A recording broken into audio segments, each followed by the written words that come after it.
Good morning in the Northern Hemisphere. I'd like to welcome you all to this session of the IEA Bioenergy Triannual Conference.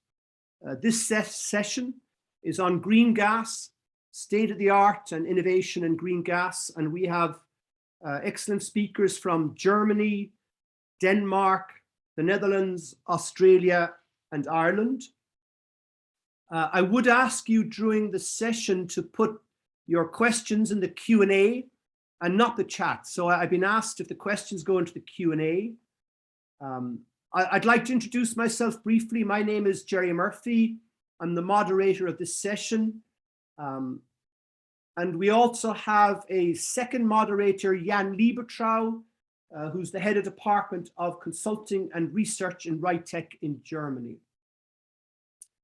We have some questions in a poll that I will ask Ernesto to put on the screen. And what we're going to try and do is ask a few questions at the start of the session.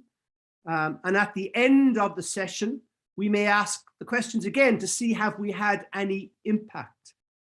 So I would ask you to fill in this poll. The first question is renewable electricity produced from wind, water, and sun sufficient to produce all energy sources in a future decarbonized world? Yes or no? The second question, do we phase out natural gas appliances in houses and replace with electrical systems such as deep retrofit and heat exchangers? Yes or no? The third question is, which do you see as the dominant choice of renewable gas in 2030? Biomethane, hydrogen, or synthetic methane from power to methane systems? The fourth question, which hydrogen production process will dominate by 2030? Gray, blue, or green? On the fifth question, what do you see as the main demand for hydrogen in a future decarbonized world in 2050? Is it in production of electricity in replace of natural gas in a combined cycle gas turbine? Is it in the food and beverage industry? Is it for production of green steel and heavy industry? Is it for use in the chemical industry? Is it as a transport fuel in fuel cell powered buses and haulage? Or is it part of the electrofuel power to X where hydrogen is used to make methane, methanol, or ammonia? And if you submit that,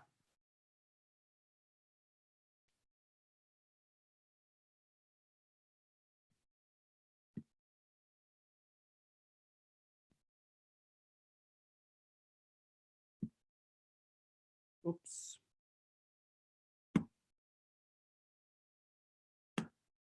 So I am the first speaker. So I'm just going to share my screen. Do you see my screen, Jan?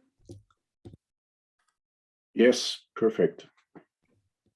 So I'll start my presentation. If I can work this out.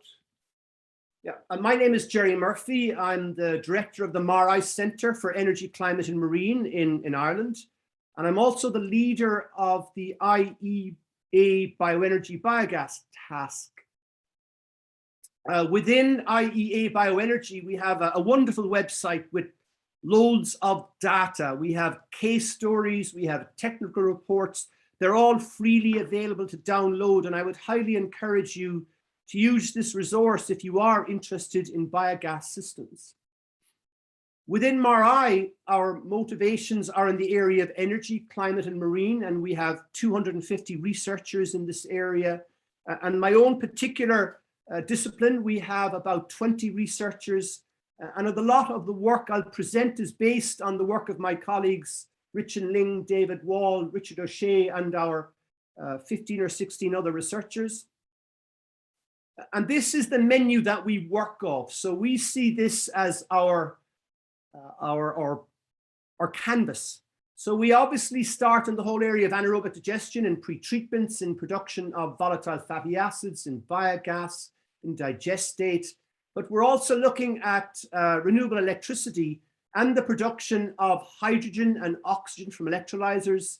We see oxygen used, for example, in wastewater treatment plants. Hydrogen can be used directly, but we would also see hydrogen in the area of power to X. So one of the steps is biological methanation, where we react hydrogen with carbon dioxide. And this could be from the stack of a whiskey distillery or a cement factory, or it could be the biogas where we react the CO2 with the hydrogen to make more methane. And we're very interested in the hard to abate sector of industry and of heavy transport.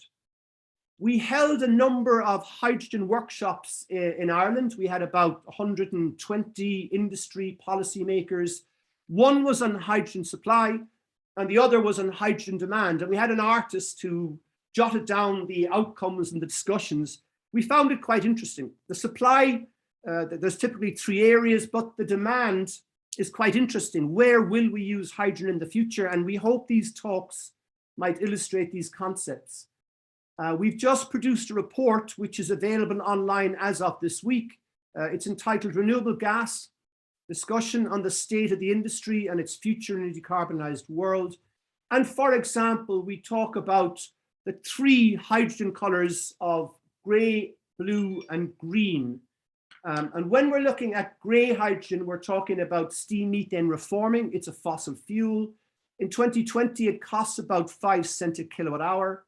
When we look at blue hydrogen, we have steam methane reforming with capture of the CO2 and sequestration underground. It's more decarbonized and it costs about 6 cents per kilowatt hour in 2020.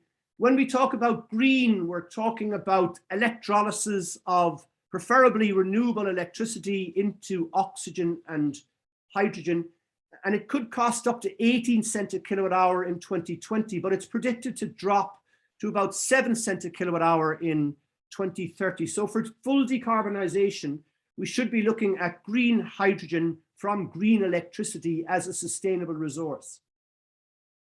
And when we look at hydrogen, we're obviously looking at the electricity system, and we're connecting the electricity and gas grids. And it's important to realize that in the EU and the USA, more energy comes from the gas grid than the electricity grid. So we have quite a challenge to decarbonize gas.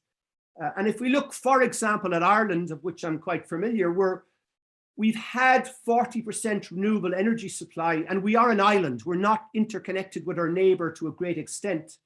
And Ireland has experienced 70% system non-synchronous penetration, meaning that at any one time, we've had about 70% of our electricity from variable renewable electricity, which is a challenge for the grid. Now for 2030, we will have 70% renewable energy supply, and we're building 4 gigawatts of offshore wind, which is considerable for a small country. So this is going to lead to challenges. And you can see over the last number of years in Ireland, as we've increased the wind capacity, our dispatch down has gone up to about 12%, typically 50% constraint and 50% curtailment. So this could be seen as a very significant resource for hydrogen. However, the work we have looked at is the whole system in terms of bidding for electricity and the electrolyzer. And what we found, for example, is if we operate at maybe 3,000 hours a year, looking at that dispatch down, the price would be about 3.8 cents a kilowatt hour, but the levelized cost of energy would be 200 euros a megawatt hour, which is expensive. If, however, we bid higher at 6 cents a kilowatt hour and got the electrolyzers working at 6,000 hours a year, our levelized cost of energy would be 100 euros a megawatt hour, which is 3 euros a kilogram, which is a litre per diesel equivalent. So we need to ensure the electrolyzers are running a lot to make the system work. And we then looked at this from a developer's perspective. If you're a developer and you're building an offshore wind farm, you can sell all power to grid, convert all power to hydrogen, or a hybrid system. And we thought the hybrid system made sense. What we did find in a hybrid system is if the developer wants to make hydrogen when the value of electricity is low, the developer needs to get a cost of hydrogen of €3.77 in our model for Ireland. And that equates to 11.3 cents a kilowatt hour as a revenue from the hydrogen. Now, if we look at hydrogen going back to electricity as a means of storage, we would then be producing electricity at 18 cents a kilowatt hour from that hydrogen, which is very expensive. However, if we use that hydrogen as a transport fuel, 11.3 cents equates to 1.13 per litre of diesel. And if we put it in a fuel cell, which would have a greater efficiency, the actual cost would be about 70 cents a litre of diesel equivalent. So from our perspective, hydrogen is far better used as a transport fuel than going back to electricity. We then looked at power to methane. This is a facility in the north of Germany in Wurzel, where there's a food waste biomethane plant putting methane into the grid. They have a 6 megawatt electrolyzer, which uses electricity that would otherwise be dispatched down. And they react the hydrogen from the electrolyzer with the CO2, the byproduct of the food waste biomethane, to produce synthetic methane. So we have the Sabatier equation, 4 moles of hydrogen, 1 mole of CO2, giving us 1 mole of methane and 2 moles of water. So all the CO2 should become methane. We then in our laboratories tried to look at this from a biological perspective. So we fed a microbial broth, hydrogen and carbon dioxide, and we found Methanothermobacter wolffi could do this at an efficiency of over 90%. So the archaea is very happy converting hydrogen and carbon dioxide to methane. We then looked at it in an in situ and an ex situ process. In situ is where we put hydrogen into an anaerobic reactor. And we found this a bit problematic because we were upsetting the other biological processes.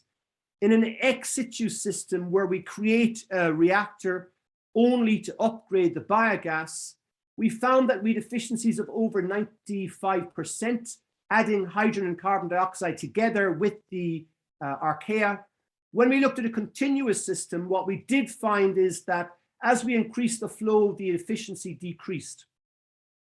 So we modeled our system based on different inflows of biomethane, of hydrogen and carbon dioxide. And we designed a system which is a cascading system, and having 3 reactors operating continuously, we could get 85% methane in the output gas. And we've designed this rig in our laboratory. So this is the system that you see here. It's a sequential system where we add hydrogen and carbon dioxide to 3 reactors to get an output of synthetic methane. What we then looked is at the system and that, how would this work in the real world? And we looked at putting an electrolyzer at a wastewater treatment plant. So the oxygen could feed the aeration basin. And typically 50% of the energy at a wastewater treatment plant is at the aeration basin. So pumping oxygen instead of air would reduce our pumping by a factor of 5. And it's also a biogenic source. It's a neutral source of oxygen. We could then take the hydrogen produced and take it to an ex situ system where it would react with the biogas from the sludge digester, which is already there. And we found that we'd require 30% of the hydrogen to upgrade that biogas to pure methane, which could then be used in buses or to the grid. And the 70% hydrogen could be exported for other uses, such as hydrogen ferries or hydrogen buses. This is a case story of IEA Bioenergy, of a biogas facility in Copenhagen. So we can see that there was a biogas plant there producing 125 meters cubed of biogas. We then brought in hydrogen from an electrolyzer at this biogas facility, and we need 4 times the amount of CO2 as hydrogen. So all of this carbon dioxide is reacted with the hydrogen to give us synthetic biomethane. So 50 meters cubed of CO2 becomes 50 meters cubed of biomethane. And we now have 125 meters cubed of methane from the biogas power to gas system, an increase of 67%. So this is a demonstration system in Denmark that's up and running and providing evidence. What we have found in our laboratory is the on-off nature of intermittent renewable electricity can lead to instability in the biological process. And what we did find was adding graphene or nanomaterial, which is conductive, could overcome the interruption in the efficiency of the process. We also found, and I won't spend too much detail in this, by adding conductive material into the anaerobic reactor itself, we formed electron bridges. So in the degradation of volatile fatty acid, and we call this direct interspecies electron transfer, or DIET, we can make a reaction that has a positive free energy and negative free energy, and as such make the reaction far more favorable and faster. So we have found that graphene can reduce the retention time and increase the methane output. So what this means for us is that we've come up with this system, which is, we're quite proud of it. It's a cascading system. So we start with anaerobic digestion of slurries and food waste, and we produce a digestate. This digestate is segregated and pyrolyzed, and we get syngas and pyrochar, which is about 80% carbon. That pyrochar is a conductive material, which we then can put into the ex situ biomethanation system. So we have our renewable electricity, we have our electrolyzers, oxygen, which can go to, for example, a wastewater treatment plant, hydrogen to the ex situ biomethanation with the biogas, and the system is improved by the pyrochar. That pyrochar can also go to the anaerobic digestion in direct interspecies electron transfer, improving this, and eventually go back to land, improving the soil organic content, which is a negative emission technology because it improves photosynthesis. So we're quite fond of the circulating system. And this brings us back to our starting point. This is where we are: renewable electricity to electrolyzers, biological methanation, anaerobic digestion, pyrolysis, pyrochars, pyrochar in ex situ, and pyrochar into our anaerobic digester. We've then looked at power to liquid. So we do sometimes need liquid fuels, especially when we look at trucks and ships. And this is a plan in Denmark. There's an anaerobic digester, and we can take the biogas and convert to methanol, CH3OH, wood gas or wood fuel, which can be used in an internal combustion engine. The stoichiometric equation is such that biogas doesn't have the right composition, but by bringing in hydrogen from electrolyzers, we can fully convert our biogas and our hydrogen to a methanol. And I understand this has been used by Porsche so that you can drive a classic car from the 70s or 80s in an internal combustion engine, but it's from electricity. And when we look at fuels, we want to have light fuels that require less space. The opposite of this is a lithium-ion battery.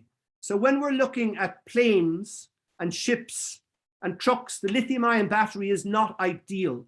We really want to be up towards here with jet fuel, and we're looking at, for example, Fischer-Tropsch diesel or methanol to gasoline. So we do have a need for heavy liquidy fuels, and we see power to X in this area. This is a facility proposed in the north of Germany, Westhuse 100. So there's offshore wind being brought into an electrolyzer. The electrolyzer produces oxygen, which in this case goes to a cement factory. The CO2 from the cement factory is reacted with the hydrogen from the electrolyzer into methanol, as we've just discussed. The methanol can be synthesized to kerosene, which is a sustainable aviation fuel. So we're looking at sustainable aviation fuel. We're looking at green cement production. We're looking at district heating from an exothermic reaction. And we're looking at facilitating intermittent renewable electricity. So my last slide here. So where we believe we're at, biomethane is advanced. There's evidence to show it works. It can be improved, such as via direct interspecies electron transfer. Hydrogen, our desire is that we use green hydrogen, but that very much depends on curtailed electricity and depends on electrolyzers operating efficiency. We don't see the route back to electricity. We prefer to see hydrogen in transport or in production of green steel or chemicals. We do think power to methane has a significant role. You could put an electrolyzer at the stack of a cement factory or food and beverage industry, and you can decarbonize the hard to abate sectors. We do see a huge role in circular economy, energy and environmental systems. We can integrate electricity, gas and water utilities. So there is a huge future for hydrogen and renewable gas, and I hope you enjoyed my presentation. So I'll stop here. I'll stop sharing my screen.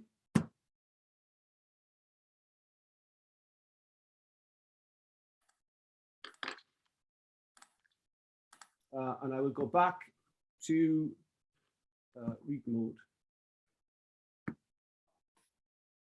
Our second presentation today is from Jan Liebetrau, my good colleague in IEA Bioenergy. He's the head of Department Consulting and Research in RITEC. Jan previously worked in DBFZ in Leipzig from 2008 to 2019 as head of Department of Biochemical Conversion. And as of next year, he will take over the leadership of Task 37 of IEA Bioenergy. Over to you, Jan. Thank you very much, Jerry. Can you see the presentation? Yes. And can you hear me clearly? I can hear you perfectly, Jan. Perfect. Yeah, thank you very much for the introduction. And the topic I would like to introduce here to you today is a little bit different than what you just have heard. It's on integration of biogas systems into the energy system. And it looks at technical aspects of a flexible plant operation. This presentation feeds off a report of Task 37, which has been published last year. And this is a work of a lot of members of IEA Task 37, but it was organized by me and my colleague from DBFZ. When we are looking at flexible demand or variant demand of energy sources, we are looking mainly at electricity. You've heard that from Jerry at the previous presentation, and I don't want to discuss this here more in detail. If you feed into the grid, we will face in the future much more variation and much more difference between demand and production due to the flexible feed-in from renewable sources. Situation will be different if you try to actually supply an industrial process directly by your bioenergy system, biogas system. Could be, for instance, an agricultural process, as you can see on the right side slide here. This is the electricity demand of a dairy farm in summer. A whole different story we face if we look at heat.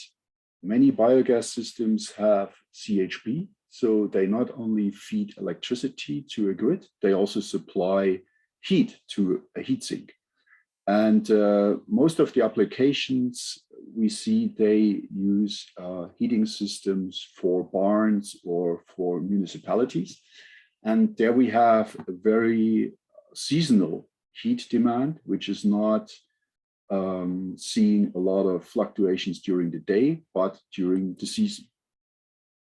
Last but not least, bioenergy systems, biogas systems can also feed fuel into a fleet, for instance, as you can see it on the left side here, or also to farm systems. And the fuel demand of such systems can vary also a lot. Obviously, in farming, we have seasonal ups and downs, and accordingly, the fuel demand will change a lot. So if you have a standalone fueling station, you might face such fluctuations in your demand. So now the question is, if we face these fluctuations, how can a biogas application cope with that? First of all, flexibility results in a either reduced capacity utilization, so you take down your average output in order to provide the flexibilization, or you have to add to your existing stationary process overcapacity in order to be able to operate in a variable mode. And that means you have sitting there idle capacity for certain periods of the year. And this results in higher technical costs and also effort, more maintenance, more to look after. And this additional effort has to be balanced off by the benefits of the variable flexible operation. At the biogas plant, what would you usually do? Easy way is to increase, for instance, if you have a CHP application, to CHP capacity. Of course, you also have to increase the access to the grid. You might be forced to also increase the gas storage capacity to balance the difference between biogas production and biogas utilization. And if you go further upstream, you might even be forced to control your biogas production rate, control feeding, storage of substrates, or also storage of intermediates. Biogas facilities have even more options to take part in a flexible energy system. One option, for instance, might be power to heat, that a biogas plant can function as a heat sink, electricity sink, biomethane, and power to gas, but I don't want to look into these today in this presentation. One word to quality of flexibility. If you just have a very simple on-off operation during the day, for instance, in order to cover peak price times during the day, then this is a very simple type of flexibility, and you don't need a lot of control in your overall system. The whole picture looks completely different if you have a fully automated process which is reacting to a certain market behavior, which has to be predicted by some modeling or some signals from the grid. And then your plant has to react on that quickly. You first have to calculate if this is possible for your plant to answer that demand. And then you have to set up a new feeding plan or a new operational schedule for your CHP. And this is a whole different story compared to a very simple on-off operation. Such a complex system requires the integration of external factors, starting with prices, but also with substrate characteristics, maybe even weather data in order to predict the filling level of your gas storage. And then once you go into the operation of your biogas plant, you need to know how your biological process is answering feeding manipulation. You need to know the limits of your gas storage and also of your CHP. And then the whole process will be aligned in a model, and you will be able to control your process according to the desired output. This is an increasingly complex optimization task, and this requires, of course, monitoring and control, which is much more than we have on standard stationary process operation. But however, these tools are under development and they have been tested on biogas plants already. This goes up even to complete remote control of a biogas plant by electricity providers, what we have already seen in Germany. Technically, CHP operation, for instance, if you want to have that flexibilized, this requires technically not much, but it requires some changes compared to a stationary process. However, industry has very quickly adapted to that, and the new machines you can acquire, they have the option to be flexibly operated. There are some limits given by the producers, for instance, the number of starts per day. And they also require some preheating, for instance, for cooling water, things like that, to have a quicker startup. However, this is to be solved, and it has been proven that CHP can be operated flexible. However, if you go for a hard load operation, for instance, if you go down in low price times, for instance, then you have to be aware that you reduce at the CHP also the efficiency. And this you have to account for when you calculate the benefit of your flexible operation, if this reduced efficiency is really paid off by the increased revenue you might get during that part load operation. On the other side, if you increase capacity and you put in one large machine instead of two smaller ones, then you will gain in efficiency, because larger engines usually have higher efficiency than smaller engines. So operating a large engine is improving your overall efficiency. Going a little bit upstream, gas storage is usually used to balance the deviation between gas production rate and gas utilization rate. However, in your standard design, gas storage capacity is limited. So you cannot switch off the CHP for 5 days and then start. The gas storage will not hold the gas produced in the meantime. And the gas management is usually not made for flexible operation. Usually it's for one-point stationary operation design. So you have to look how you can update that. And there are some potential measures here, how you can improve your system. Can be simply by increasing the volume of your gas storage, but also the monitoring of the gas storage system and the improvement, optimization of gas transportation between the gas storages, and of course the gas treatment.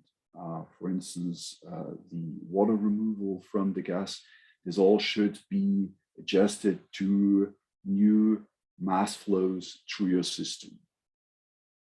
The next step, which I skip in this presentation here, is the manipulation of the feeding rate and also the manipulation of the composition of your substrate.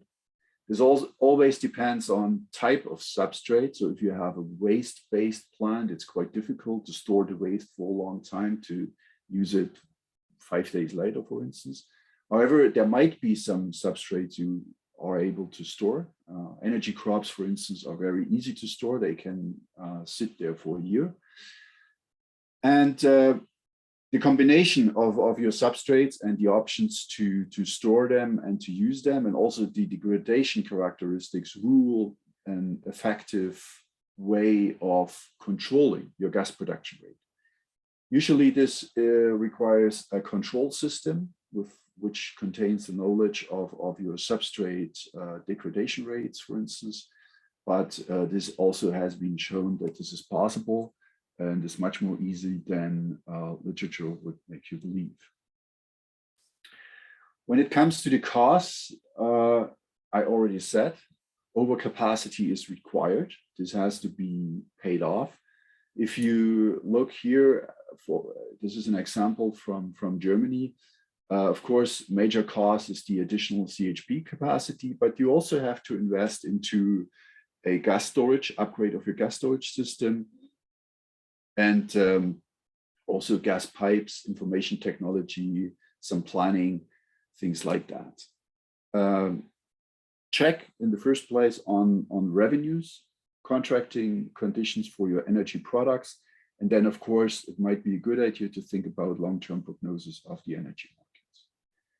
So this is here an example what you could do, what you need to do when you go for high price areas during the day, and by operation in only 12 hours instead of 24 hours of your CHP, you would move, of course, your CHP operation in times during the day where the prices are so high that you gain a higher average revenue than with stationary 24-hour operation.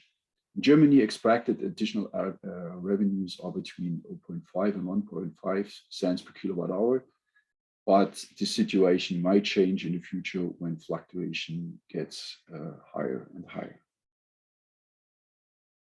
There are two examples I would like to share with you at the end of this presentation here. This is one example of a German biogas plant.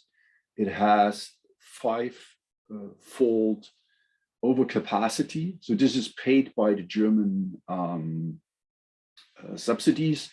I don't think that such a high overcapacity would be a good business case in other countries.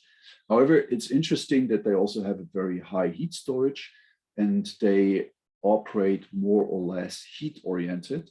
So they use 95% of the heat produced at this plant, although these CHP units have only 1,800 full load operational hours per year. This is remotely controlled from the electricity trader, and the starts per day are limited to 2. This is something I already said. This is given by the CHP producer. Another important thing is that you can imagine that the biogas plant is a very decentral system. They are usually not very large applications, so it's difficult for them to enter the electricity market, to really fully understand all the details of ancillary services to the grid, things like that. And that's why for combining a lot of biogas plants, we have virtual power plants. They organize this trade and these products for the plant operators. And this is here an example of a virtual power plant in Switzerland.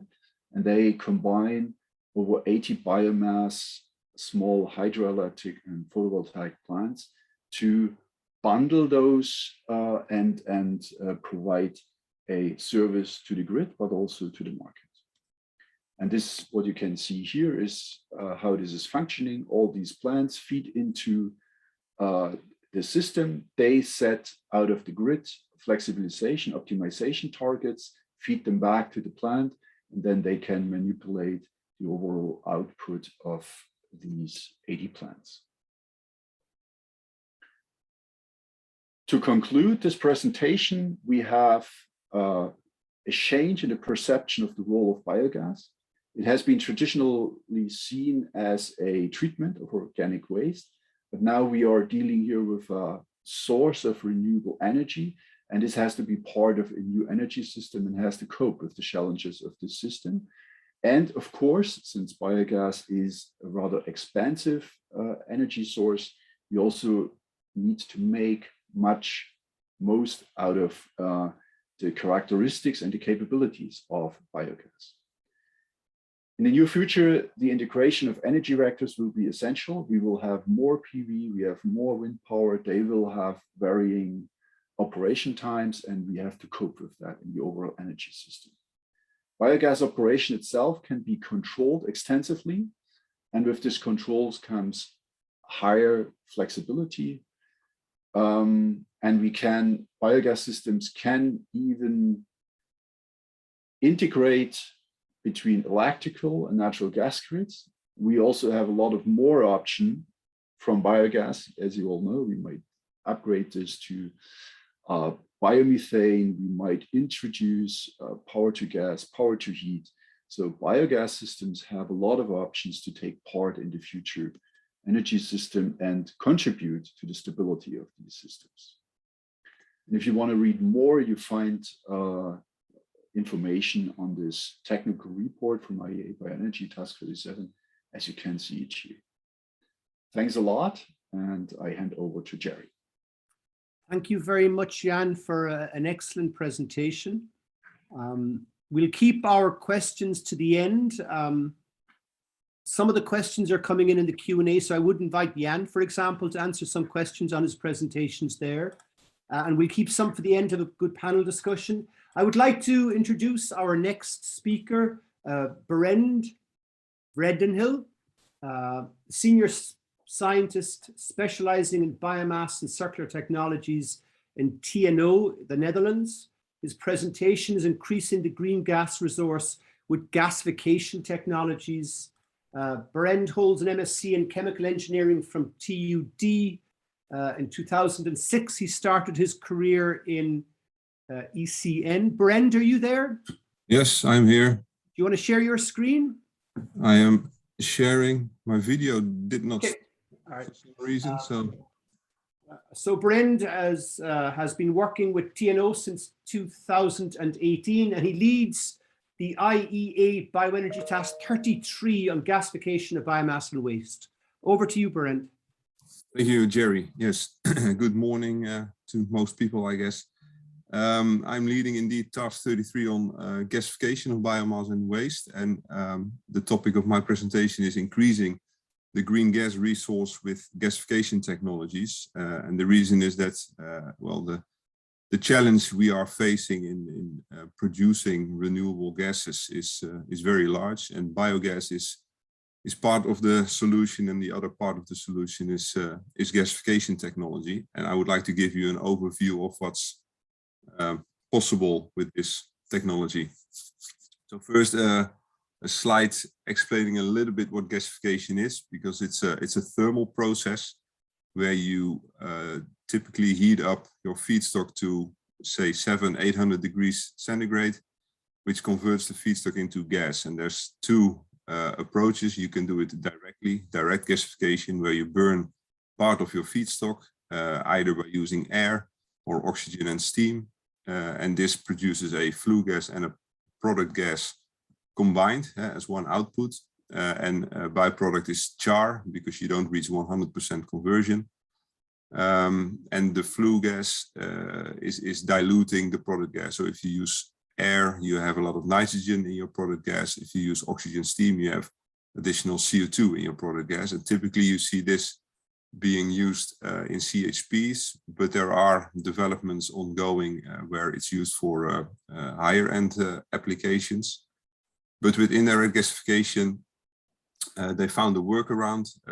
They convert again the wood by heating it up to high temperatures using a bed material. This can be done using steam as a fluidizing agent, and then you have a product gas as a separate outlet. And the char that you produce is burned inside a separate reactor where it heats up the bed material again. And that's why it's called indirect gasification. So you convert all the feedstock into a product gas and a flue gas. And these two are not mixed. So the product gas has a much higher potential to be used, for instance, in the production of synthetic natural gas, fuels, chemicals, hydrogen, etc. And what I try to show here is a little bit the pathways that are possible with gasification. So as part of the task 33, we try to tackle all of these applications and all the technologies. But as you can see, the lines going to fluidized, entrained flow, and supercritical gasification, those technologies typically are used for the production of methane. And what this means is that you have on the starting point dry biomass or wet biomass or mixed waste streams. And mixed waste can be containing plastics, for instance. So if you look into municipal solid waste, and these feedstocks are currently all being converted into gas, and after extensive gas cleaning via catalysis, converted into green gas. But it's a simple step to go to fuels, chemicals, or even hydrogen. What I try to show here is a little bit what the possibilities are. And in this graph, you see the natural gas grid, which is in the Northern Hemisphere, in the US and in Europe, with lines to Russia and even to China. So we have a very extensive natural gas grid because, well, we do a lot with natural gas. And what I plotted on top of that, and this is just for forest residues, a graph from Canada and from Europe, where actually these residues become available due to forest maintenance or to wood production. And you see that in Canada, at the border with the US, you have a lot of activities there. So this is a good place to convert residues into green gas and connect them to a grid. Or in Europe, you have in the Baltic states and in Finland and Sweden, you have a connection to a pipeline there. So you could connect these residues via gasification to the grid. And I think this is good to realize that there is a lot of feedstock available and it's currently underused. And I think if we want to make the transition to more green gas, then this is an option. So the next slides are a few examples of what has been happening over the years. In Europe, we had the GMBA Gas Plant in Gothenburg, which was a 32 megawatt indirect gasifier producing 20 megawatt of SNG. This plant has operated, and there is a nice report by Henrik Tuurman on the economy of this plant.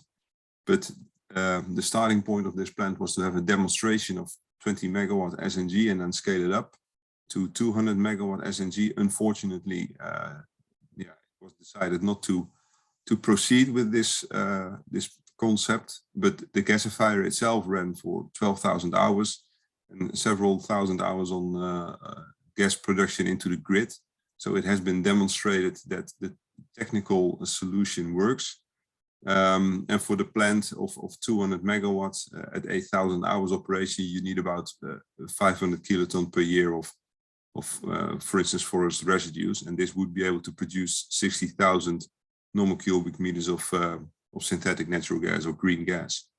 And well, in the Netherlands, an average household consumes about 1,200 normal cubic meters of natural gas per year. So you can calculate how much households you could supply with one of these plants. Another technology that's commercially available is from the US. So that's Syngas Renewables. They have a Syngas technology with a long history of development and some demonstrations and commercial plants in operation over the years. And in 2019, Syngas Renewables was formed in order to commercialize the technology.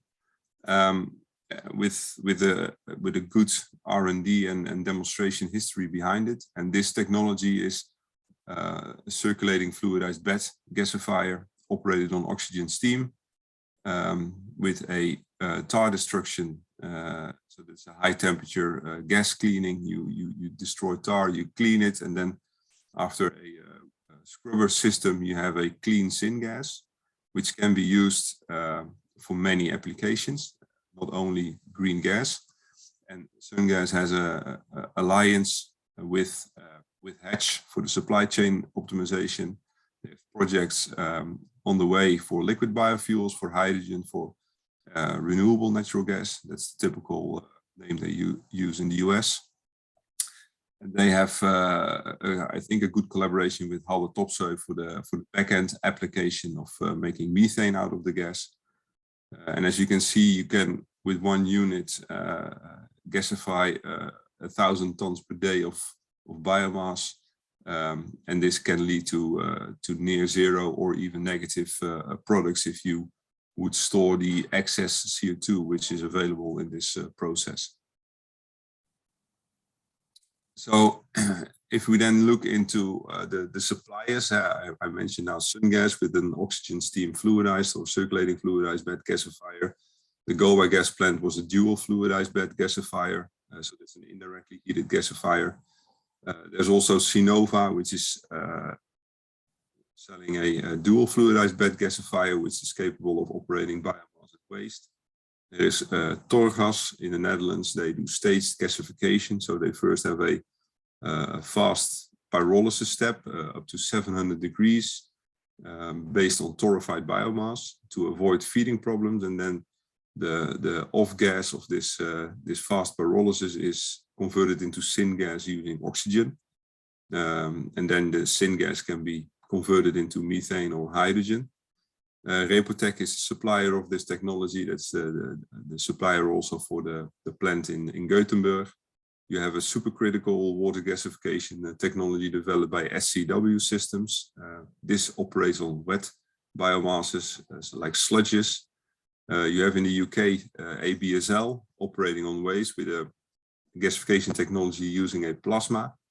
So this shows that technology-wise there is a lot out there. This is just a few, and because of the differences in technology, there's also a very large feedstock base that can be used for the production of green gas, or in the future if you want to go to hydrogen. And then on the back there's the back end. Typically you want to go to methane. In this case there's a list of suppliers which have a good history with methanation. Wood PLC, for instance, with the Vesta problem, not Veste, but Vesta. Johnson Matthey, Halde Topsoe, Hitachi, those are the larger ones, but also CTU, Ineratec, and Engie offer technology that can be used to convert syngas into methane. And some of them do a turnkey, so they take the raw syngas from the gasifier, and others that operate more on cleaned syngas. But yeah, you can combine the suppliers of the gasification technology with the suppliers of the methanation technology and develop your own lineup based on feedstock, location, and other parameters. But then why is green gas, so making methane out of biomass, a good idea? Personally, I'm a very big fan of green gas because it allows you to operate your utilities in industry or households or in the transport sector without any modifications. The SNG is a drop-in gas replacement for natural gas. The carbon footprint is good. In gasification, typically you have a large excess of CO2 coming out of the process because biomass contains a significant amount of oxygen, which ends up as CO2 in the product. You have to remove that in order to reach product specifications, and if you would sequestrate that, you can even go to negative emissions.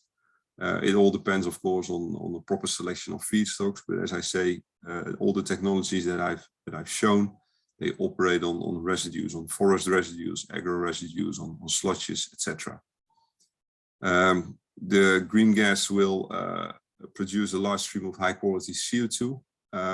You can use this to offset the carbon balance via sequestration.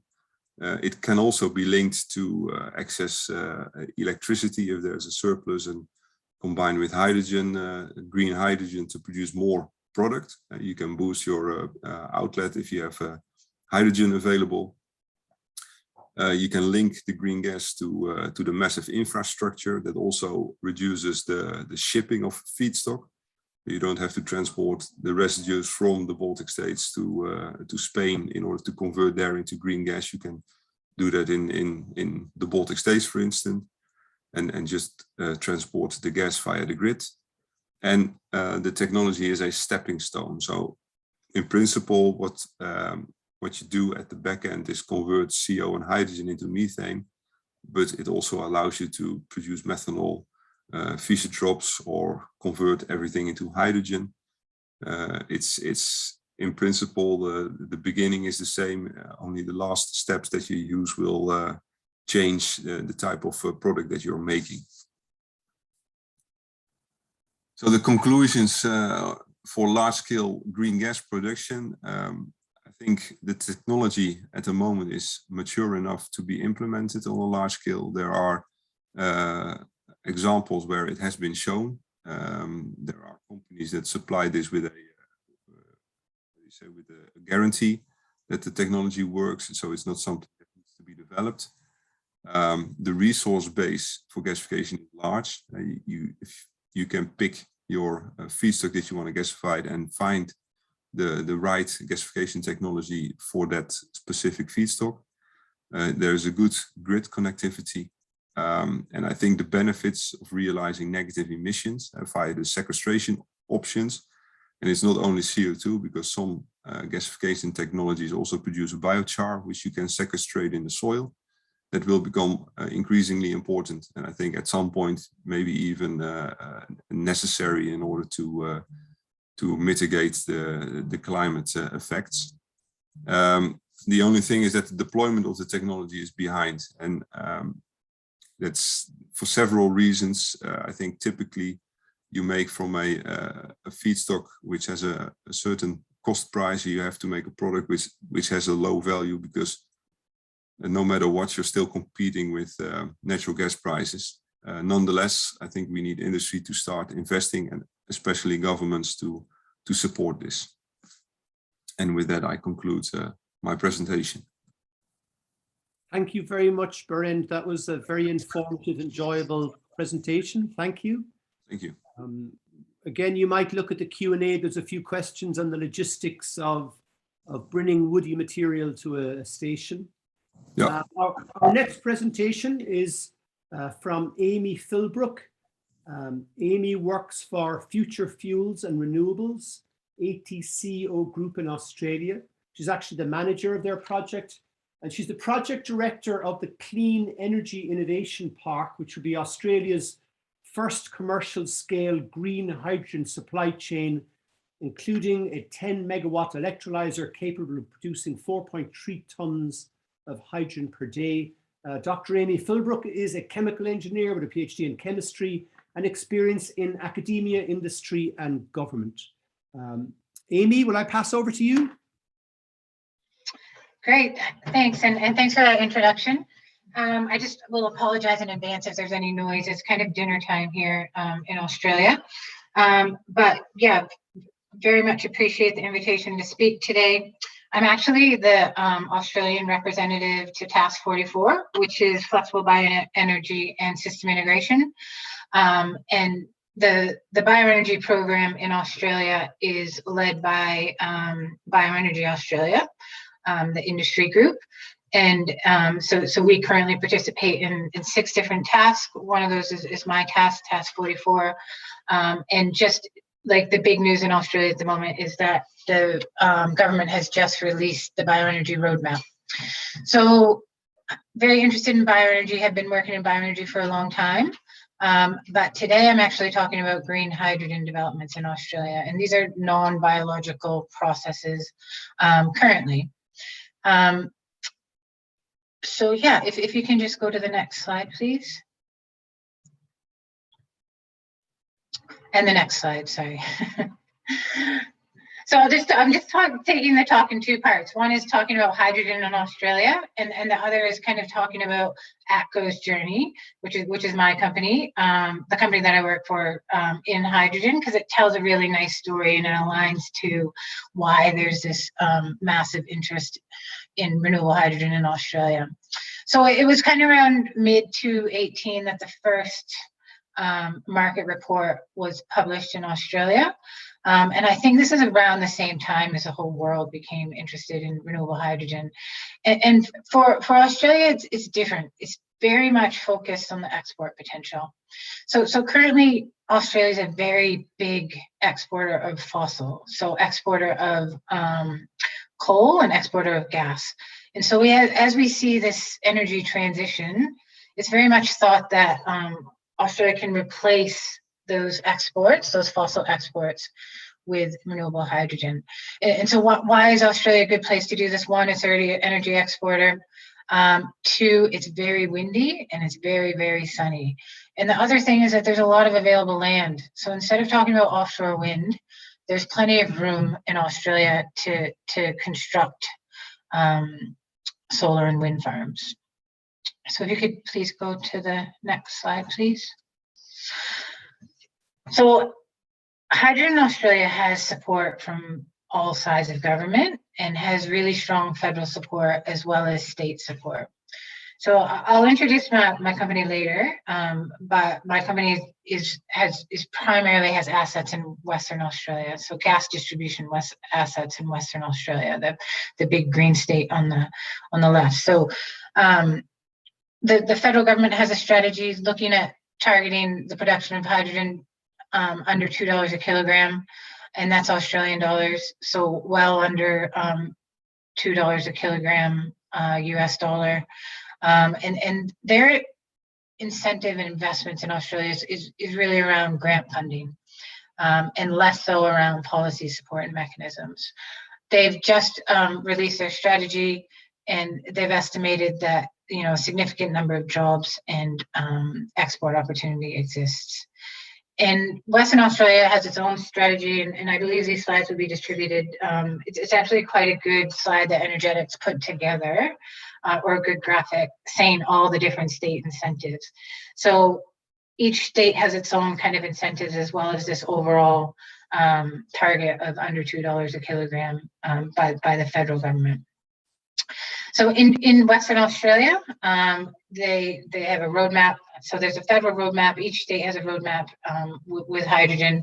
The WA roadmap identified 26 different initiatives. There's currently an expression of interest, a $10 million hydrogen fuel transport program.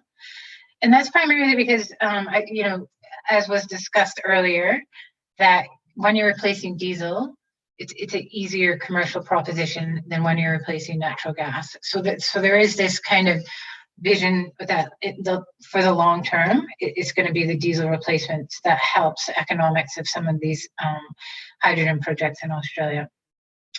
There's this concept of hydrogen hubs, which is kind of bringing together different parties, different off-takers, different production methods, and getting hydrogen hubs located at pivotal ports around Australia.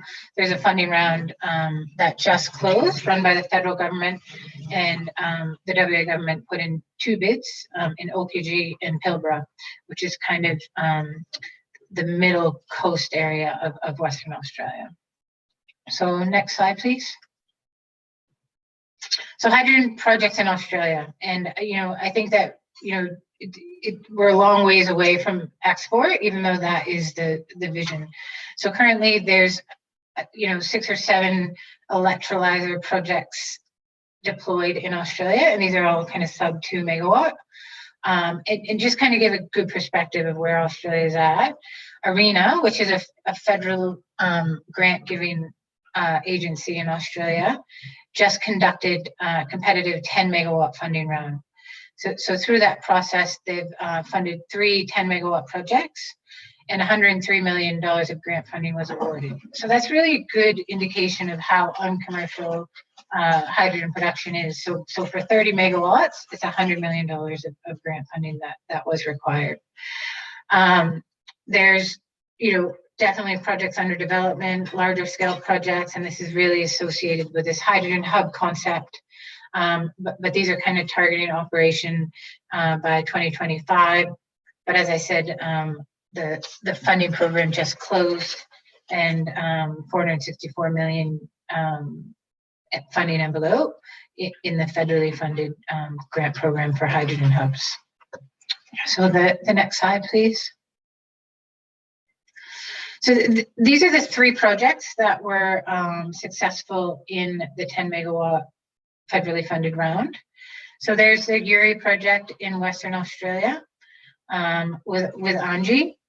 And so this is basically replacing a very small percentage of Yara fertilizers hydrogen use to make ammonia, which is some of that ammonia is used for ammonium nitrate, some of that ammonia is exported, and some of that ammonia is used for fertilizer. So that's one of the 10 megawatt projects. And then there's 2 gas injection projects. So one is a Clean Energy Innovation Park, and that's an ACO project. And so that's a project that I'm the director of. And then there's the Hydrogen Park Murray Valley, and that's Australian Gas Network. So AGIG is leading that project development in the Australian state of Victoria. And so the gas injection projects, this would be, injecting the gas in order to decarbonize the gas network. So in terms of renewables in Australia, Australia's done a really good job of decarbonizing the electricity network. And now there's looking at opportunities, including biomethane injection, to decarbonize the gas networks. So next slide, please.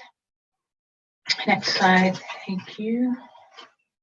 So ACO is a big company. It's a big global company. You can see the numbers there. Assets of over $22 billion and 6,500 employees, and has assets and operations in 100 plus countries in the world. Started in Canada, and then of course is in Australia. So if you could please go to the next slide. ACO Australia has been focused on gas distribution on the West Coast, so in WA, and it's WA's largest gas network, and it's more than 14,000 kilometers of pipeline, 450 employees. It's a big company in Western Australia, and for Australian companies, and ACO is just really opening up into the renewable space. Has just opened an office in New South Wales, in Sydney, and that office is looking at renewables in particular, is in kind of late stage development of a pumped hydro project in New South Wales by Sydney, and looking at a number of other hydrogen opportunities on the East Coast. So next slide, please. So ACO is one of the first project developers for renewable hydrogen, and this is electrolysis. So this is splitting water with electricity, and it was a microgrid project in WA, and in operation in 2019. 200 kilowatt electrolyzer. And it really was to kind of test the boundaries of gas blending, look at using hydrogen in gas appliances, and to kind of set up this kind of facility to look at how hydrogen could be used in existing gas networks and what that means for equipment and appliances. So next slide, please. And then it's a clean energy innovation park. So that's one of the 3 10 megawatt projects in late stage developments in Australia. So ACO, in partnership with AGIG, both gas distribution companies, have partnered together for the project in WA, producing or will be producing 4 tons of hydrogen per day. And that's been supported by state and federal government. So $375K from the WA government to do the feasibility work. And the project has then been supported by the Australian Renewable Energy Agency, the federal agency, and is aiming production in the first quarter of 2023. And I just have one more slide to talk about how this project's been set up and envisioned. If you can please go to the next slide. Yep, so this is kind of how the project's been set up. Is really interesting because I think that, you know, if you're in the hydrogen space and kind of large scale hydrogen in the electrolyzer space, like it's understood that the 2 components to the cost of hydrogen production is electricity and the capex of the plant or the electrolyzer. So this project's been designed to be behind the meter at a wind farm in WA, and has very high capacity factor. And it's also been designed to transport the gas for different applications. So it's been designed to use tube and trailers to transport the gas, which is a common way to transport hydrogen. And therefore there's opportunities for for different offtakes. So there's gas blending into the gas distribution and transmission networks in WA, transportation, because as we said, that there's a, if you're looking to replace diesel, the economics start to look a bit better. And then industrial uses in WA. So using hydrogen as a natural gas replacement for energy, but also using hydrogen for remote area power type applications where, in Australia, there's a lot of remoteness. Therefore, there's a lot of kind of use of diesel for actual power generation. So there's an opportunity there for hydrogen to displace diesel and as I said, kind of improve the economics comparative to the replacement of natural gas. So I think that's it. If you could just check, is there another slide there? Nope, that's it. Yep, so I realized my talk was a little bit different, a little bit outside of bioenergy, but I'm very happy to take questions in the chat and have really enjoyed the first 4 presentations. Thank you. Thank you very much, Amy. I enjoyed that immensely myself, and maybe at the end I can ask you a few questions. Sure. Great. It's great to see these projects developed and started, and I do think that we do need to subsidize our very young technology. So I'm impressed with Australia and what it's doing. So thank you. Thank you. We may go to our last presentation, and this is from Ole Helvepund. And Ole is a practitioner of the art. I'm very impressed with the work of Ole and Nature Energy, and I've been having conversations for the last number of years. Ole is the CEO of Nature Energy, one of the leading global biogas organizations in the world. Since he took up the position in 2013, he's been leading growth of the biogas production within the company, as well as playing a big role in the expansion of the biogas industry in general. I understand from Twitter that Denmark has 25% biomethane in the gas grid as we speak. So it's the largest substitution of natural gas of any country. Nature Energy and Ole Helvepund will be a major part of this. So I'll hand over to you, Ole.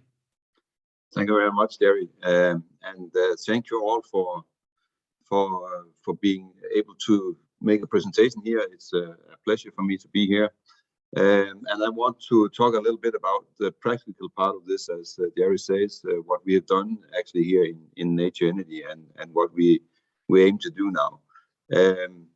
So it is innovation from an industrial perspective into the biogas and how we can industrialize and professionalize biogas. But I have a small video at the start to tell a little bit about our company. So please start the video. The green transition is now. We've already come a long way, and we will go even further. At Nature Energy, we take the waste that nobody really wants and converts it into green biogas and green fertilizer. We send agricultural waste products, biological industrial waste, and your food waste into our facilities, which provide green fertilizer to farmers and green biogas for the energy that our society needs. This is energy that can be used as well as stored, thereby reducing environmentally damaging emissions and benefiting our world as a whole.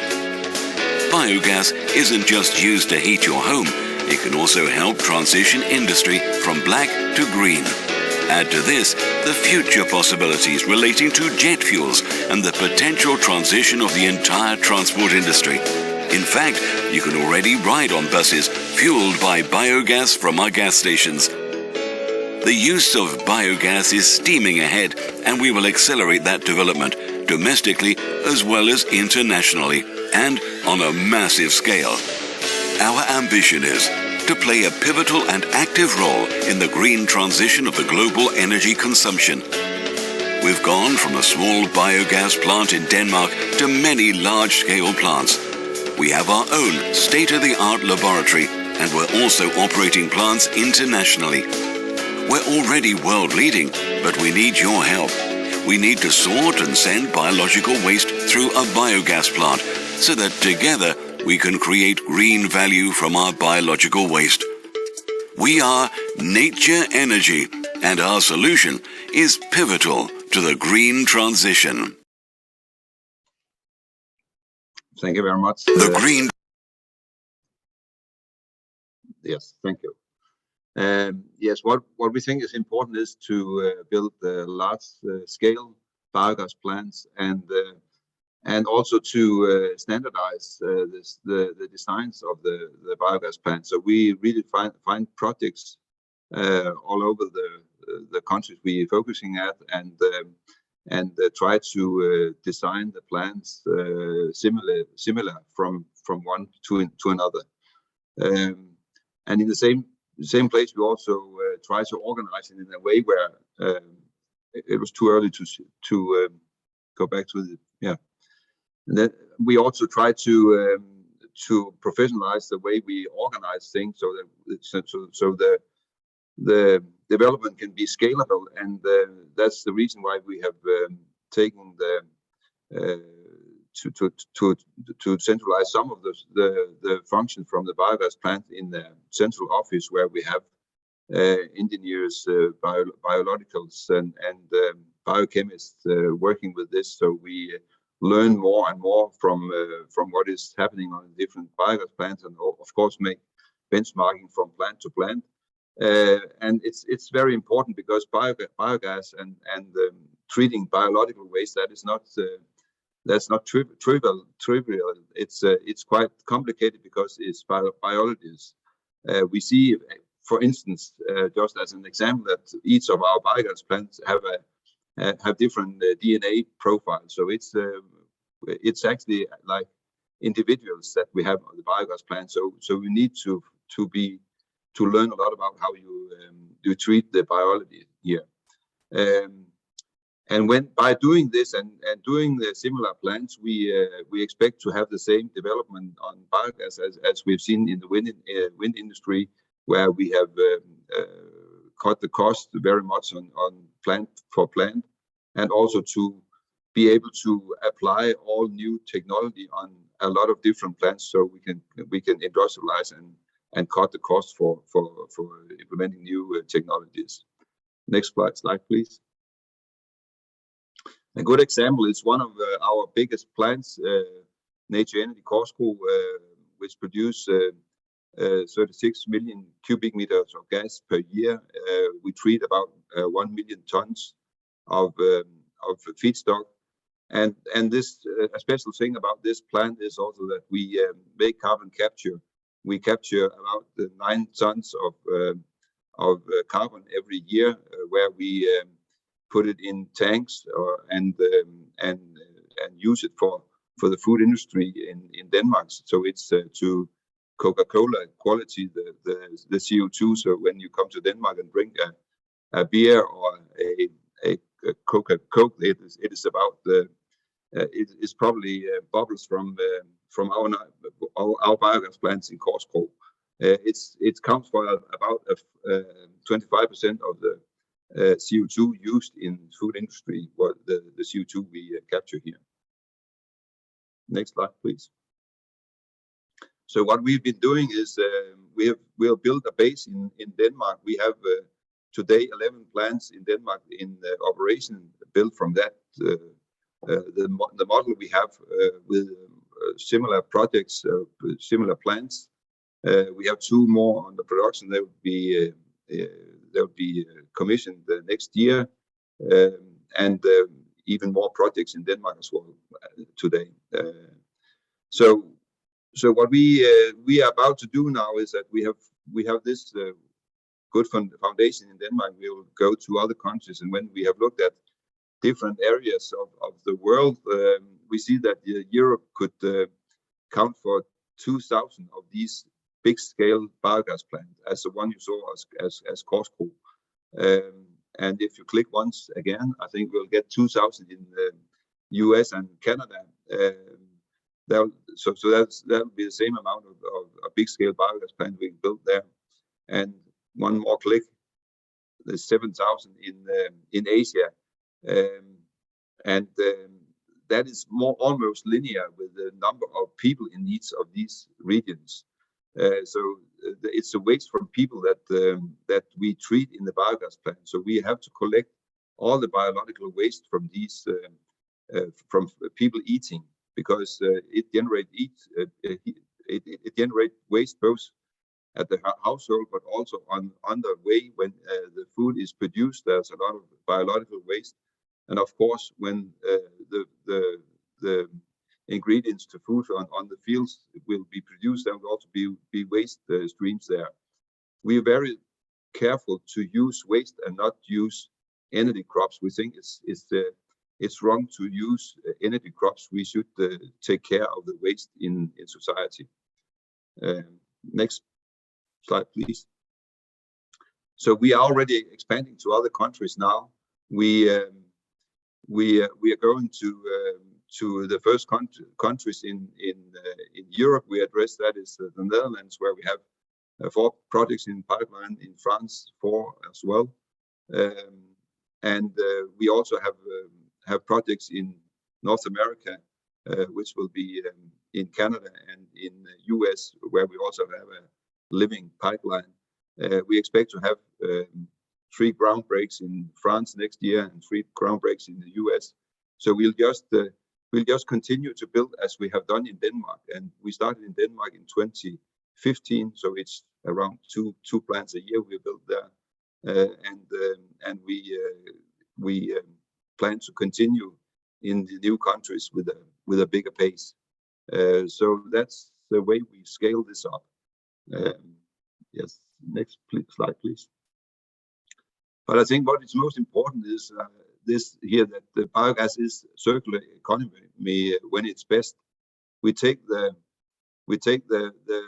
waste sources from the agriculture, from industry, and from households, mixed it together at a biogas plant, produce green gas from this.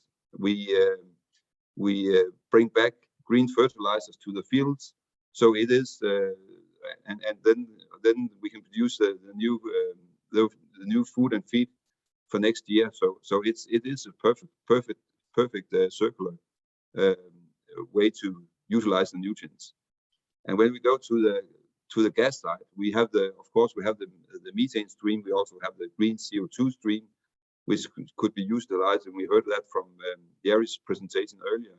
So I'll not go very much into this, but we'll then from the same feedstock we produce our gas, we'll get 2/3 more of methane out of this. And we're not we're not so we're not only thinking about using gas. We also think that the gas could be used as liquid in a liquid form. So it could be gas for jet fuels to maritime. We think it could be used for LNG in heavy duty transportation. It could be used for all the appliances we have on the gas grid today. So it could be used for house heating and so forth. And even when we're not talking about energy anymore, you can use the green hydrocarbons to all the other things we use hydrocarbons to today, because it is of course also fossil hydrocarbons we use there. So the fibers in your clothes, the fibers in your carbon bikes, carbon kayaks, and so forth, they should be used. They should be produced on green hydrocarbons in the future. So there's a lot of rooms for utilizations of this green hydrocarbon that we can get from society's waste. So our aim is that when we are finished with this, we have a biogas plant for every 50 kilometers all over the globe to collect the waste from in a circle of 25 kilometers from this plant. So this is what was my presentation. Thank you.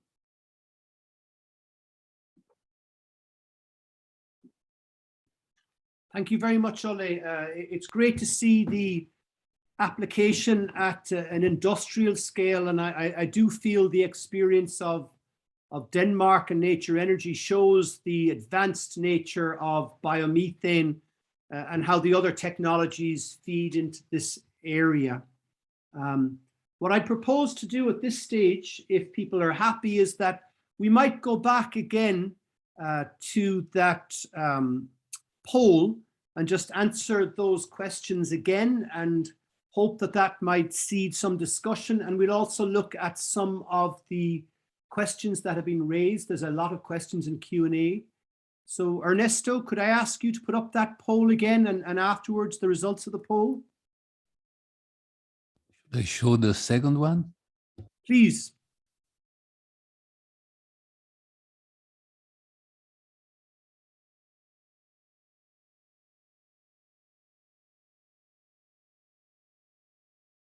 So again, it's the same poll as before. We want to see, have we changed your opinion in any way through these conversations?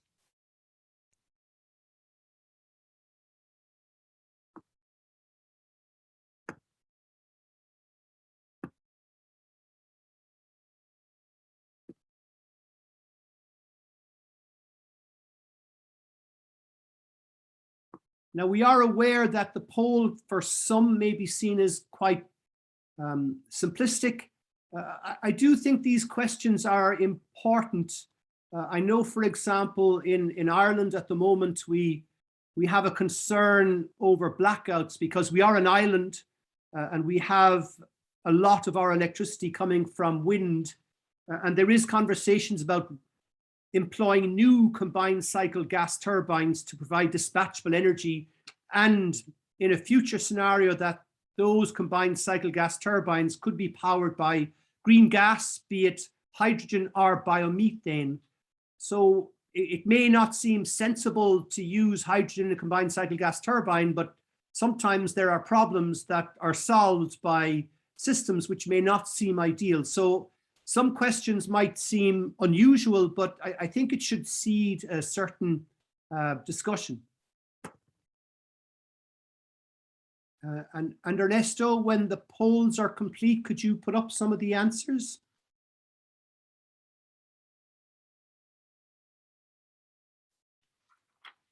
Maybe while we're waiting for that, there are a few questions that were raised, and I would ask the panel maybe to have some to try and answer some of these questions. One of the questions was, what policy can facilitate a transition to hydrogen?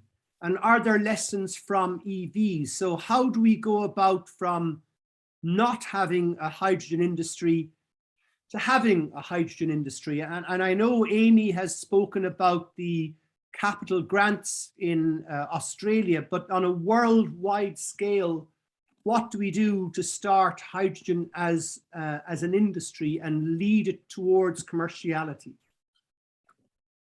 I mean, I can start, and then please jump in. I think that potentially in Australia having renewable gas targets. So if the gas distributor or the gas retailers have to have a 10% blend of renewable gas, then the onus is kind of put on the retailers, right? And it will always get pushed on to the consumer in terms of cost. But this is kind of a way to transition the gas networks into low carbon or zero carbon networks.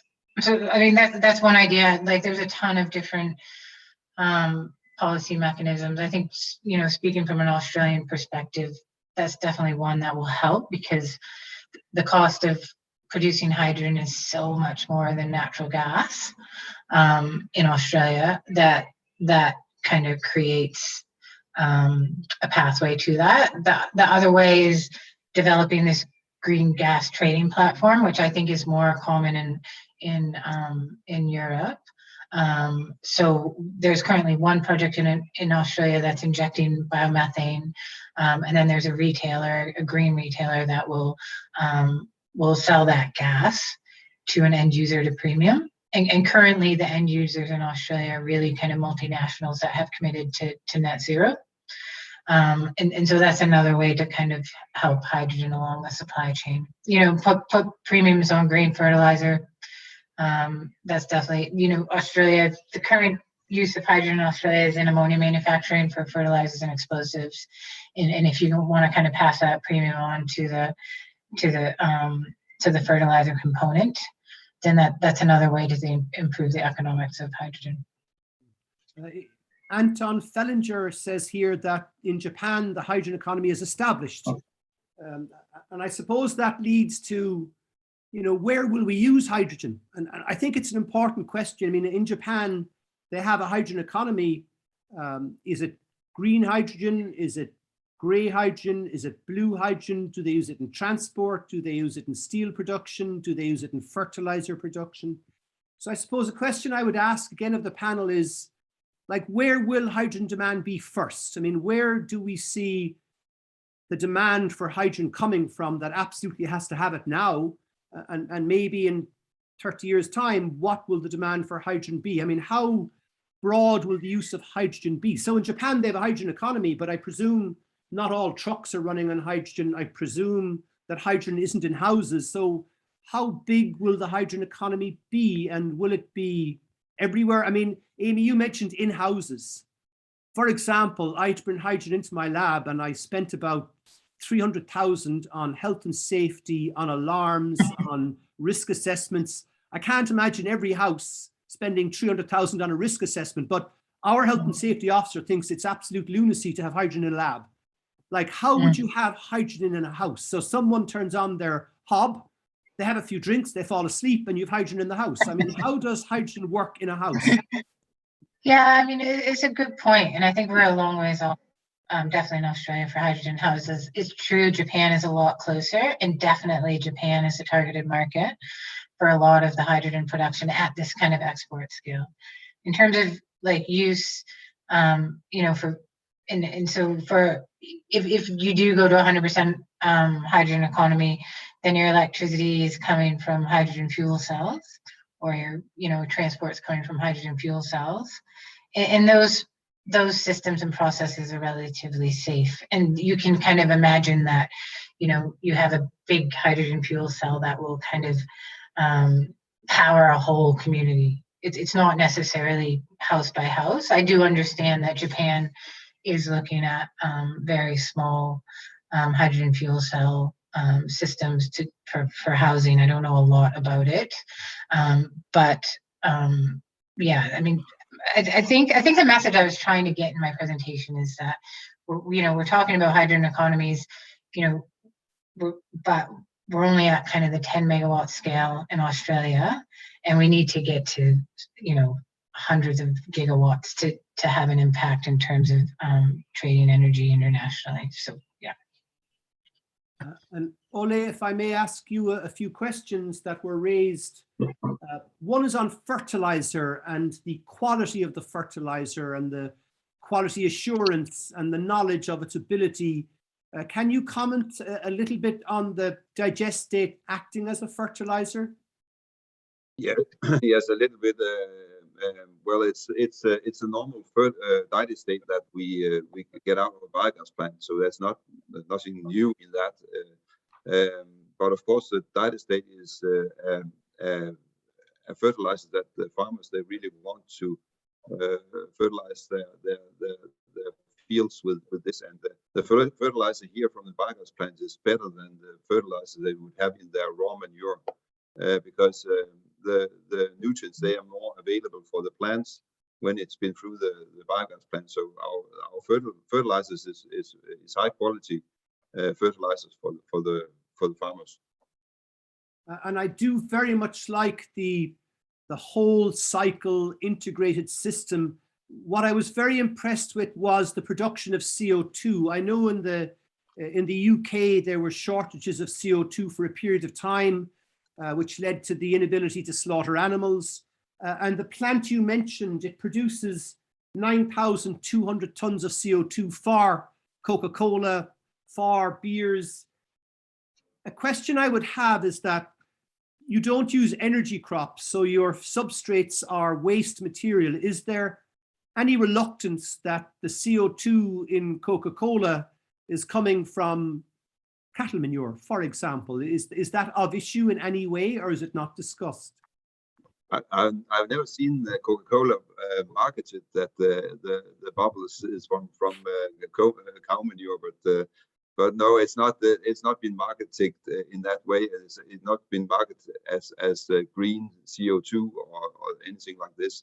So it is just I think that the CO2 quality is the most important. Is that it's clean and it's at the same quality as CO2 they get from fossil fuels today. So I think that's not the marketing, but it could be nice if they were marketing it.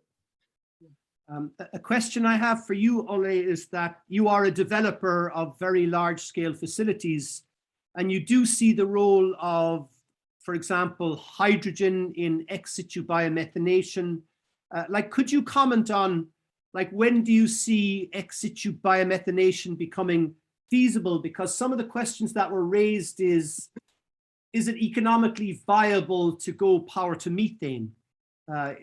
Does it cover the whole life cycle cost? So as a developer of these technologies, number one, do you see a role for ex situ biomethanation and bringing hydrogen to the system? And number two, obviously as a developer, will it pay you to do that? Is it economically viable? We think very much it will be economically viable, and we are doing a lot of these tests, as you also do, Jerry, at your lab. And we have this biological methanization that we will invest in a full-scale plant at one of our biogas plants, where we take all the gas from one digester of 9,000 cubic meters of digestate. So it'll be a significant amount of biogas we will upgrade to where we'll take both the biogas and the CO2 and upgrade that I think 95-98% of that to biomethane.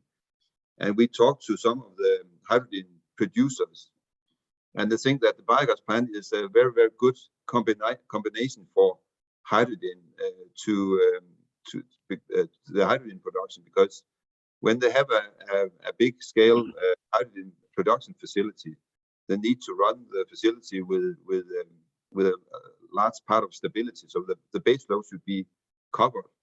And we could take all the base load and we could get that to a lower cost, and then they would use the peak productions to transportation, where the willingness to pay for green hydrogen would be better. There would be a market for that. So that would be a good synergy between hydrogen production and a biogas plant, because a biogas plant is also interested in to have a flat production, which is 24/7. So I think these two production methods will be there'll be a good link between these two, and there will be synergies from this, also from a commercial point of view. And just a follow-on question, which probably you may have answered from Luke Pelkman. Did you understand? I do. He asks, if we're converting hydrogen to methane, does that imply we make more money from methane than hydrogen? So the question is, why not sell hydrogen? Why convert it to methane? No, but I think based on cost. I think that would be. I think when you look at the market situation, I think that there will be a lot of hydrogen sold to different markets directly and used directly.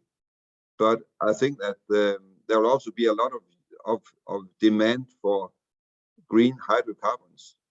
So it is the hydrocarbons that is important, because when you look at kerosene for jet fuels, you need to have hydrocarbons there, and there's a lot of other places you need the hydrocarbons. So there'll be different markets where these products would have a life. And I cannot judge if trucks in the future will drive on hydrogen or on methane. Let's see what's happening, because there's a lot of other elements in the economics of these things. Thank you, Ole. I also would like, may I add something here, because there's also a certain urgency that we have to do something, and we have natural gas infrastructure in place. And at least in Germany, we don't have hydrogen infrastructure in place. And this is something I would like to consider. You know, we have 900 terawatt hours of natural gas consumption in Germany. And with biomethane, we can directly feed into the system with no change at all. And this is something we have to consider, because we need to reduce emissions now and not in 2030. And hydrogen simply cannot achieve that at the moment. We have to ramp up this technology, whereas direct natural gas substitute is ready to go. Yeah. Sorry, maybe coming back to your first question, where we will use the hydrogen, I would say you use it in industry, where they are used to operate with hydrogen. And for instance, in the Netherlands, our natural gas can have 0.5% hydrogen in the gas. Going up in hydrogen content will mean that we have to modify and change everything we do in our households. So that's something also to consider. Changing to hydrogen in the grid means a lot of investments for the people in order to deal with that. Not only the safety issues that you started with, but also the appliances. So a question I might raise, and maybe to Jan, is that, you know, we have a lot of renewable electricity in Ireland, and we are an island, and we're concerned about dispatch. We're worried about having to turn off data centers. And there's now a potential to look at combined cycle gas turbines. Would you see a role of biomethane in, you know, when you look at demand-driven biomethane? Because we're looking at these combined cycle gas turbines coming on for an hour or two when, you know, we have excess demand. I mean, I would look at Germany, and it's roughly 8 gigawatts of anaerobic digestion as a huge resource in terms of peaking our demand-driven biogas. Like, would you see this done at, you know, like Germany has 10,000 digesters. Like, if a country like Ireland was to take this route, should we go for a Danish model of really 1 million tons of biomass producing biomethane for peaking demand, or is that facile? Is it too simplistic? That's a very, very difficult question. I mean, in Germany, we have 10,000 digesters, and we have only 200 biomethane plants. You shouldn't forget about this. So the biomethane production is quite low compared to electricity production. This is simply due to the history of the incentives in Germany. However, these biogas digesters, they get now incentives for operation in a flexible mode. This is what I introduced in the presentation. So they operate during peak demand times in the electricity sector. However, electricity is much cheaper from wind and solar. So I'm not sure that the prices for such operation in times when the demand is very high are actually high enough to cover the costs of biomethane production. But this would also hold true for hydrogen. Hydrogen is also quite expensive, and I don't think that anybody would attempt today to use it to produce electricity in high demand times for electricity, because it's simply too costly. And it is difficult to predict how this will look like in 10 or 15 or in 20 years. And I think this is actually the question we have to ask politicians, what their strategy in this development is. I mean, will we just set up a lot of hydrogen plants and then they feed to whoever is buying this hydrogen? Or will there be a clear strategy in saying, okay, we will first decarbonize transportation sector or steel industry or fertilizer production? So I think this is the demand, or what I see at the moment. And biomethane, in Germany, we have now a system where biomethane is actually incentivized in southern Germany, a region where we don't have a lot of wind mills as in the north. So they try to balance this a little bit out. I don't know how this will develop in the future. If this might be also a way to really allocate biomethane to a certain region. Yeah, I think it's quite interesting, the use of hydrogen and methane. I know Berend would say that hydrogen should be used in chemical industry, in green steel, and that's probably where hydrogen is used at the moment. But I do have a concern that in different geopolitical areas that it will be used to solve a very particular problem. I mean, should we be looking at biomethane and hydrogen as a biological storage of electricity and a peaking system? Or should we say that we need green steel and therefore hydrogen will go to green steel? Because I can imagine in the transition from a very brown energy industry, which has elements of green, to pure green in the next 20 years, there's going to be problems. We have a particular problem set at the moment with dispatchable electricity. And will it be that hydrogen ends up going into a combined cycle gas turbine, where it's probably relatively inefficient and expensive, as opposed to the steel industry, because the steel industry is operating, where if we have stresses on our power system, will we start sending biomethane or hydrogen to power rather than to steel? So there's a sensible approach, and there's, we've a problem right now approach. I mean, from my perspective, I would see great potential for hydrogen in fuel cell buses. But if the market has a problem, the market will solve that problem, which may not lead to an ideal use. So I suppose a question for Berend is, in 2030, where would you see hydrogen used, for example? What will take the hydrogen that we produce? Yeah, then I think I will still stick with my my first answer is in industry. Of course, you're right. There is no solution that fits everywhere. So there might be regions where you have another application which is more favorable for hydrogen. But just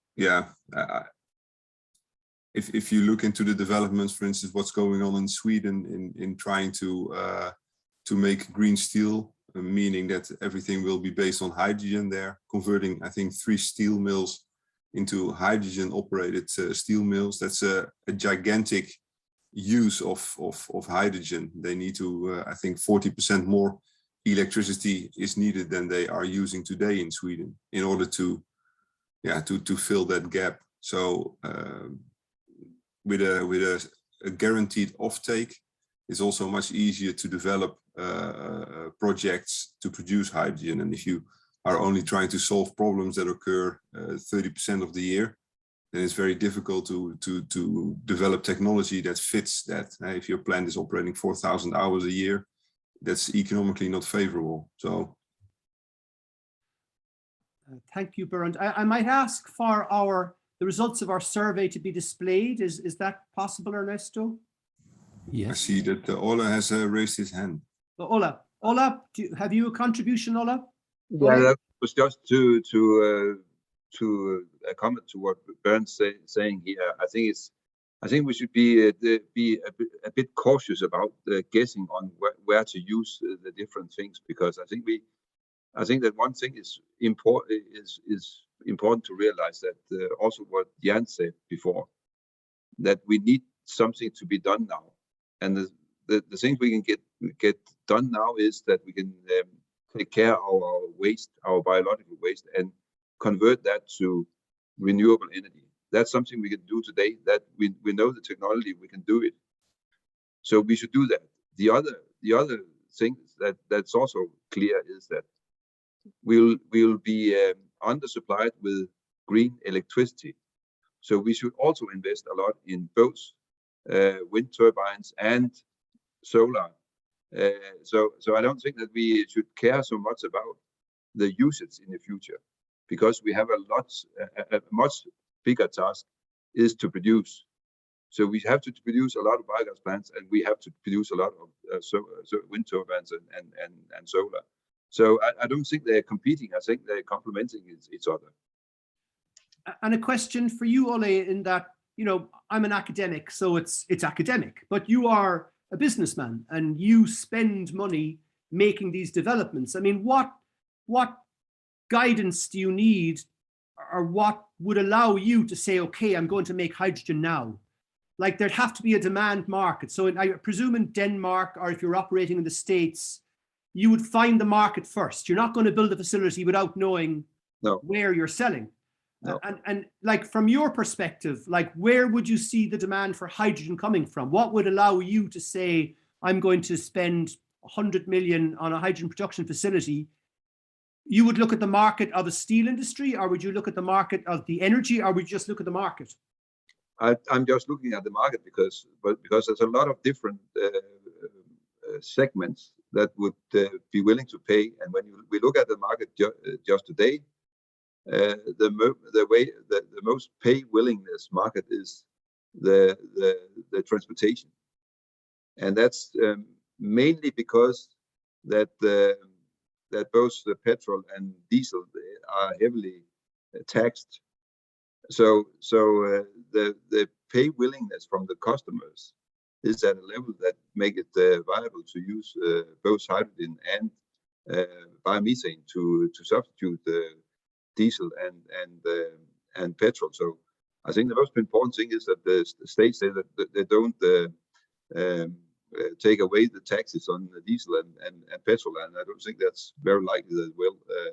So there'll be a lot of these things, but I see another trend also, that the market also understand that the green transition will be costly, and we will have to pay. And I think it's important that it is the market that have to pay and not the taxpayers. So we try to make a market, so we will have a draw from the market on the different technologies. I think that's important. Thank you, Ole. Can we put up the results of the survey? Here we go. So this is interesting. Number 1, is renewable electricity produced from wind and water sufficient? 35% say yes, and 65% say no. One thing I would find, if I may, we do a lot of work in my own research group on hard to abate sectors such as aviation, ships, trucks, and from my perspective, we need a lot of hydrocarbons, and I suppose that those hydrocarbons could come from electricity. Question 2, do we phase out natural gas appliances in houses and replace with electrical systems? That's a 50-50. Question 3, what do you see as the dominant source of renewable gas in 2030? Biomethane first, then hydrogen, and afterwards some synthetic methane. Question 4. Which hydrogen production process will dominate by 2030? 1, grey, 22%, blue at 30%, and green at 48%. So there seems to be a preference for green. The main demand for hydrogen, and I know there's a lot of choices here, and there could be others. Electricity 11%, green steel 19%, chemical industry 20%, transport 17%, power to X 30%. So I suppose we're saying that there is a lot of uses for hydrogen, and what's dominant will probably depend on the market. A question I would have for the group, when we look at aviation and when we look at maritime fuels, so we're looking at ships and planes, over what time frame do we see sustainable fuels being developed, and will they come from hydrogen? I mean, do we see ships running on ammonia that's produced from hydrogen? I know in Bantry, where I live, there is a facility proposed to make ammonia in the harbour from offshore wind. Do we see that technology coming in the next 10 years, or do we see planes and ships continuing to use fossil fuel for the next 20 years? Well, I think ammonia is something that is indeed a hot topic. I think by 2030 it probably won't be there yet. Maybe a few demonstrations. What I know is that in the United States there are 2 rather large demonstrators being built. One is now being commissioned, and the other one will start commissioning next year, where they will gasify. In one case municipal solid waste, and in the other one forest residues, and with Fischer-Tropsch produce SAF, so aviation fuels, on a rather large scale. So that these are demonstrators, and if they are successful, I assume it's logical that there will be much more following those plans. So for the transport sector, I think it will be carbon-based fuels to come, but not from fossil, but more from biological sources. A question, Berend, that was raised by Randy earlier was the resource of woody material. I mean, if you were looking at a facility that's going to make ammonia from gasification of wood, like what are the logistics of that? Do you position your plant adjacent to a forest? Do you position your plant in a harbour and bring the woody material by train, or how? I suppose Randy raised the issue of how much resource is there to produce significant quantities, for example, for ammonia. Yeah, I think ammonia typically are very, very large scale plants, same as Fischer-Tropsch for that matter.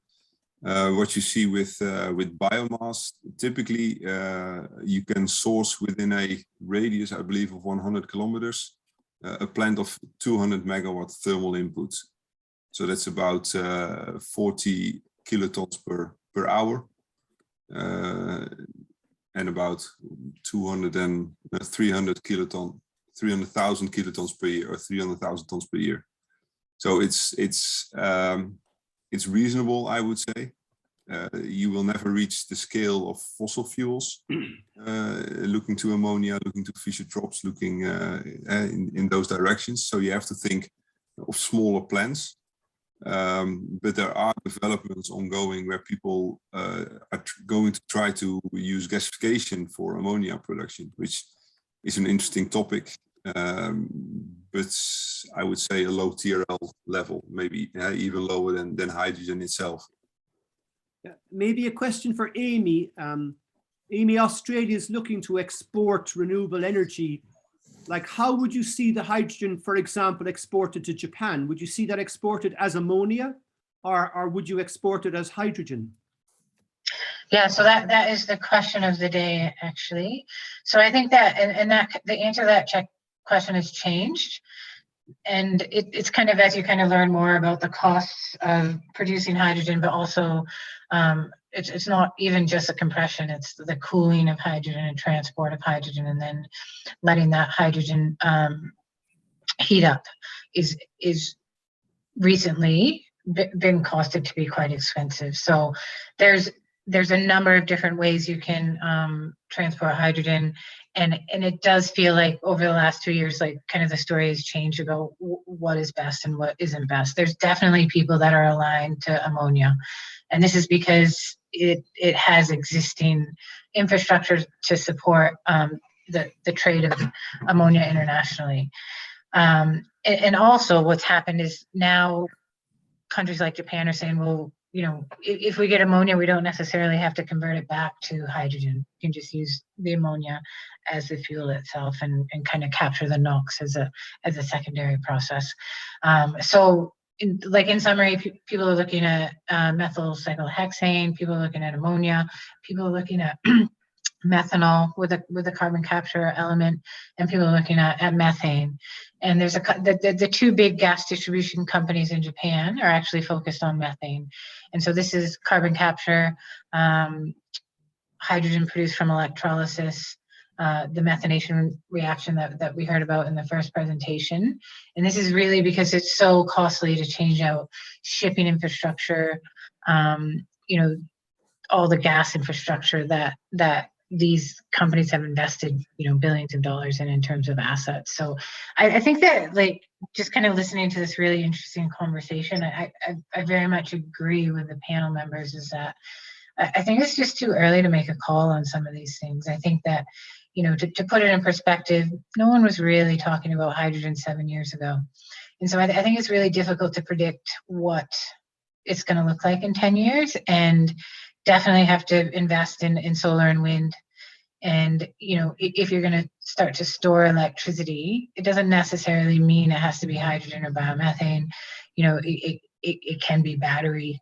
And, you know, there's a lot of options, and I think there's a lot of unknowns, and kind of like simple things like demand response and, you know, better use of our electricity profile. That all kind of feeds into it. And because hydrogen is a long ways off, I think it would be difficult to say that it's the answer at this point in time. Like, obviously, you know, we're investing in hydrogen. You know, we think it's the way to decarbonize gas infrastructure. But in terms of that real export opportunity, you know, 2040, 2050 is a long ways off. Thank you, Amy. One thing I know we're coming very close to the end. I would ask some of the panelists and the audience to go to Wonder Me. If you look at chat, it came in at 8:46. There is a place called wonder.me where these conversations can continue. One thing I would recommend, when you finish it, turn it off, because I went in to look at it yesterday and I minimized it. And after a while, somebody was talking to me. It was open all day long. I didn't know, but Wonder Me is a facility where we can have conversations. You'll have a little icon as a head, and you can go to someone and have a conversation with them. So this conversation can continue. I want to thank all the presenters. I think this has been really, really interesting. I think we could talk for another few hours quite easily. So great thanks to Ole Helvepund, to Amy, to Berend, to Jan. Like, this has been a really, really interesting process. I just have here, before we go away, poll 2, which is the same poll, just to see are there different answers. I think they look quite similar. Biomethane for 2030, followed by hydrogen. Green hydrogen is still dominant. We still see hydrogen used in green steel, in chemical industries. In power to X has gone up somewhat. It's gone up to 28%. So we have changed your mind. I think we've emphasized maybe the power to X a little bit. So I think we're going to be timed out in 1 minute. Thank you all. Thank you, IEA Bioenergy. Thank you, ETA Florence. Thank you for all the great questions, and I apologize if we didn't get to them all. There's another session this afternoon led by Uwe, and it's on perspectives on green gas, more policy-based. So I do welcome you all to the session this afternoon. Thank you, Jerry. Thank you, guys. Bye. Bye-bye.